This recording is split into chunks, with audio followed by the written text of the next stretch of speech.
Hello नमस्ते, क्या चल guys, welcome back to the channel. क्या होगा इसमें अगर आपसे कहूँ कि 1965 में एक यूनिवर्स बिल्ड करना, वो भी आर्टिफिशियल इंटेलिजेंस के अराउंड। Sound strange right? मैं कुछ और नहीं, बस ड्यून यूनिवर्स के बारे में बात कर रहा हूँ, जो कि अब जाके रियलिटी लगती है।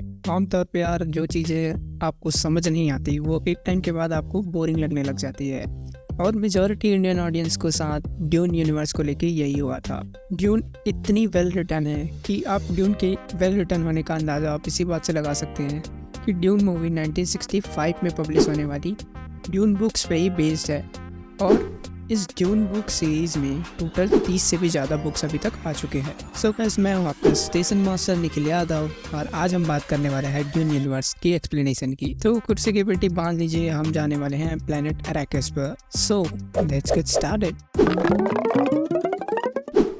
तो गाइस, शुरू से शुरू करते हैं।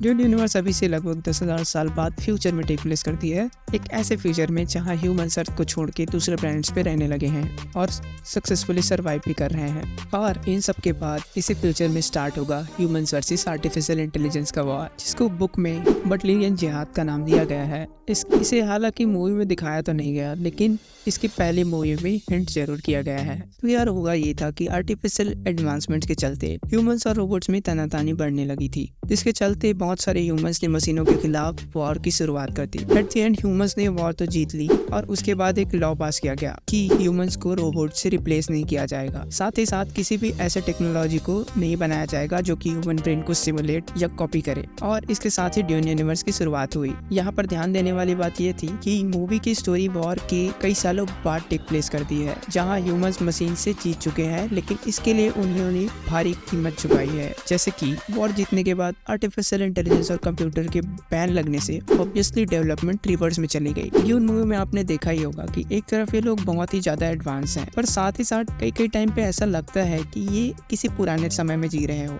देखो यार, अगर टेक्नोलॉजिकल एडवांसमेंट्स नहीं होती है तो ह्यूमंस को अपने आप को ही इवॉल्व करना पड़ता है, वो भी प्रैक्टिस और एक्सपेरिमेंट के साथ। और ड्यून के यूनिवर्स में भी ऐसा कुछ हुआ, और इससे ह्यूमंस के कुछ ग्रुप बनने लगे। सबसे पहले ये ग्रुप्स बने मेंटैट्स। ये लोग ऐसे हैं जिन्होंने अपने ब्रेन को ट्रेन किया। सिंस अब कंप्यूटर्स नहीं थे तो उनका काम करने के लिए ह्यूमंस खुद को ही ट्रेन करने लगे। ये मेंटैट्स कुछ हजार सालों के इवोल्यूशन के बाद अपने पीक पर पहुंच गए, और जिससे ये कॉम्प्लेक्स कैलकुलेशन, वॉर स्ट्रेटेजीज और हाई वॉल्यूम ऑफ डेटा को एनालाइज करने लगे, जिसके कारण बड़े बड़े किंगडम में इन्हें पॉलिटिकल एडवाइजर के तौर पे रखा जाने लगा। वहीं दूसरी तरफ एक और ग्रुप फॉर्म हुआ, बेने जेसेरेट सिस्टरहुड का। ये औरतों का एक ऐसा ग्रुप था जो कि ट्रेनिंग से मेंटली साइकिक पावर्स में इवॉल्व करने लगी, जिससे ये अपनी वॉइसेस के दूसरे लोगों को कंट्रोल कर सकते थे। और ये ग्रुप इतना ज्यादा इवॉल्व हुआ कि अपने एक एक नर्व को ये अपने कंट्रोल में कर सकते थे। इतना कंट्रोल होने की कि होने वाले बच्चे का ये जेंडर तक बदल सकते थे। साथ साथ ये लोग अपने एंसेस्टर की मेमोरीज को भी एक्सेस कर सकते थे, और उसमें छुपे नॉलेज को भी ये लोग गेन कर सकते थे। इतने पावर्स के चलते ये ग्रुप पॉलिटिकल सीक्रेसी में बहुत ही ज्यादा इन्फ्लुएंस करने लगा, स्पेशली किंग्स और किंगडम्स को। एक तरह से ये लोग मैनिपुलेटर बन गए, जिनका अल्टीमेट गोल था कि यूजेनिक ब्रीडिंग के थ्रू एक ऐसा बेने जेसेरेट्स को लाना जो कि लोगों को इनलाइटन कर पाए। इसका रिजल्ट है पॉल का कैरेक्टर। लेकिन अनलाइक देयर डिसीजन, पॉल का कैरेक्टर एक लड़का है, क्योंकि पॉल के पिता लेटो, जिसको एक वारिस चाहिए था, और लेडी जेसिका ड्यूक को इतना प्यार करती थी कि बेने जेसेरेट्स होने के बावजूद ये एक लड़के को जन्म देती है। थर्ड जो इम्पोर्टेंट ग्रुप बना वो था गिल्ड नेविगेटर्स का। अब रोबोट्स और कंप्यूटर्स के बैन के चलते एक प्लेनेट से दूसरे प्लेनेट ट्रैवल करना बहुत ही मुश्किल होने लगा था। तो इस काम के लिए कुछ ह्यूमंस को एक्सपेरिमेंट करके नेविगेटर्स बना दिया गया, जिनको अपनी गैलेक्सी का प्रॉपर नॉलेज होता था, और ये बीइंग्स अपने शिप को लाइट स्पीड से ट्रैवल करवा पाते थे। वॉर के बाद इस यूनिवर्स में बहुत सारे पॉलिटिकल चेंजेस हुए, और एक नया एम्पायर बना जिसे दी इंपेरियम बोला जाता था, और यहाँ के रूलर को दी पैडिसा एम्परर। बेसिकली ये एम्परर पूरे यूनिवर्स को रूल करता था जहाँ भी ह्यूमन सिविलाइजेशन रहती है। और ऑब्वियसली एक बंदा अकेले पूरे यूनिवर्स को रूल नहीं कर सकता था, तो कुछ हाउसेस को ये प्लैनेट्स एंड पावर्स दिए गए थे। द इंपीरियम के अंडर मेनली 3 हाउसेस होते थे। सबसे पहला हाउस था हाउस कोरेनो, जिसका रूलर एम्परर बनता था। दूसरे हाउस एट्रेडिस, जिसका रूलर ड्यूक लेटो एट्रेडिस ओशनल प्लैनेट कैल्डान को रूल करता था। और तीसरा हाउस था हाउस हार्कनन, जिसकी हाउस एट्रेडिस से दुश्मनी थी और इसका लीडर था व्लादिमीर हार्कनेन। इसके बाद जैसा हर यूनिवर्स से एक्सपेक्ट कर सकते हैं, यहाँ भी एक मेडिकल स्कूल था जिसे सूप मेडिकल स्कूल कहा जाता था। इसके एक डॉक्टर वेलिंगटन ह्यू को हम मूवी में देख ही चुके थे। साथ ही स्वॉर्ड्समैन मास्टर ऑफ गीना का भी एक स्कूल था जहाँ specially hand to hand fighting and तलवारबाजी सिखाई जाती है। मूवी में हमने डुकान और हेले के कैरेक्टर्स को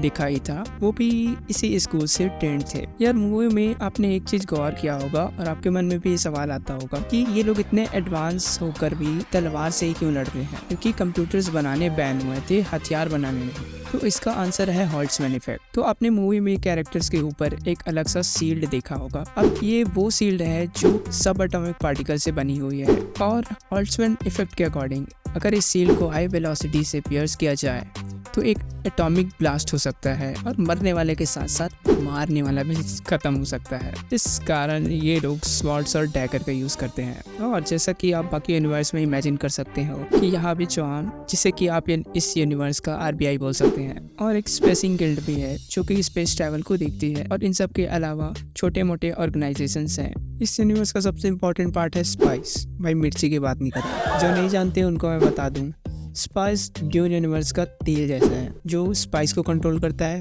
वो पूरे यूनिवर्स को कंट्रोल करता है। और इस स्पाइस की कंजम्पशन से ह्यूमंस को कई तरह की एबिलिटीज मिलती है। फॉर एग्जांपल स्पेस में ट्रैवल करने वाले गिल्ड नेविगेटर्स इसी स्पाइस का यूज करते हैं अपनी पावर्स एनहांस करने के लिए। साथ ही साथ बैने जैसे रेड्स भी इसी स्पाइस को कंज्यूम करके अपनी पावर्स को एनहांस करते हैं। स्पाइस का असर अलग अलग ह्यूमंस पे अलग अलग तरीके से होता है। वहीं कुछ की पावर अलग लेवल पे अनलॉक हो जाते हैं और कुछ को बस इससे सस्ते नशे हो जाते हैं। और ये स्पाइस पूरे यूनिवर्स में ओनली अरैकिस प्लैनेट पर ही अवेलेबल हो पाता है, जो कि इस प्लैनेट को बहुत इंपॉर्टेंट बना देता है। अरैकिस प्लैनेट पर आए तो यह एक डेजर्ट प्लैनेट है जिसे हमने ड्यून पार्ट 1 में देख ही रखा है। और यही के नेटिव है फ्रेमेंस। ये लोग भी स्पाइस कंज्यूम करते हैं जिससे इनको लंबी उम्र मिलती है, साथ ही साथ इनकी आंखें नीली हो जाती है। सिंस ये लोग डेजर्ट पे रहते हैं तो इस जगह को ये लोग अच्छे से जानते हैं। और साथ में ये लोग अपनी मसीहा का इंतजार कर रहे होते हैं जिसे ये लोग बुलाते हैं